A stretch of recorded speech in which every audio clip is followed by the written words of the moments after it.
నా ఆధ్యాత్మిక కుటుంబ సభ్యులారా, ఎంతో మంది బిడ్డలు ఇలా అడుగుతూ ఉన్నారు, పరిశుద్ధమైన జపమాలను ఎందుకు పఠిస్తున్నారు, మీరు ఎందుకు ధ్యానిస్తున్నారు, బైబిల్లో ఎక్కడుంది ఇలా పూసలు చేసుకొని మరి ఒక జపమాలలాగా చేసుకొని ప్రార్థించమని అని అంటున్నారండి.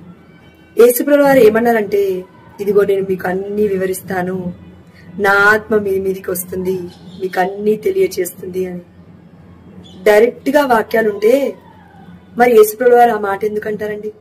అదేవిధంగా ఆనాడు దావీదు చేతిలో 5 రాళ్లు ఉన్నప్పటికీ 5 రాళ్ళని పట్టుకో, దాంతో పాటు వెళ్ళు గొలియాతు మీదికి అని యేసుప్రభువు వారు చెప్పలేదండి డైరెక్ట్ గా.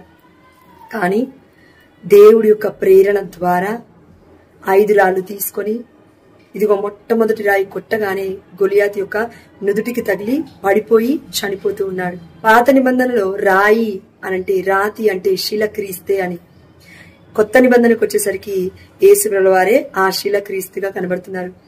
అదేవిధంగా దివ్య మందసం అంటే మరియ తల్లి పాత నిబంధనలో దివ్య మందసాన్ని వారికి ముందుగా వెళ్తూ ఉంది. ఎక్కడికి వెళ్ళినా యుద్ధంలో వారికి విజయాన్ని చేకూరుస్తూ ఉంది. దివ్య మందసం ఎవరండి కొత్త నిబంధనలో? మరియ తల్లి.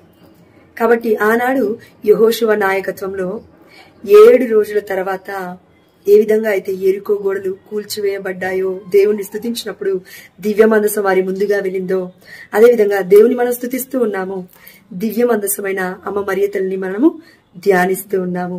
కాబట్టి ఆనాడు దావీదికి దేవుడు ప్రేరణ ఉంది కాబట్టి, దేవుడు తోడుగా ఉన్నాడు కాబట్టి, మరియ తల్లి మధ్యస్థ ప్రార్థన తోడై ఉంది కాబట్టే గొలియాతుని పడగొట్టాడు.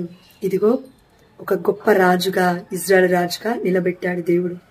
అదేవిధంగా నీవును నేనును చూడక నన్ను విశ్వసించువారు ధన్యులు అంటే దేవుడి మాటలు విశ్వసించువారు ధన్యులు. అదేవిధంగా చూడక దేవుడు చెప్తున్న తన తల్లి యొక్క గొప్పతనాన్ని కూడా విశ్వసించే మనం అందరం కూడా ధన్యులమే.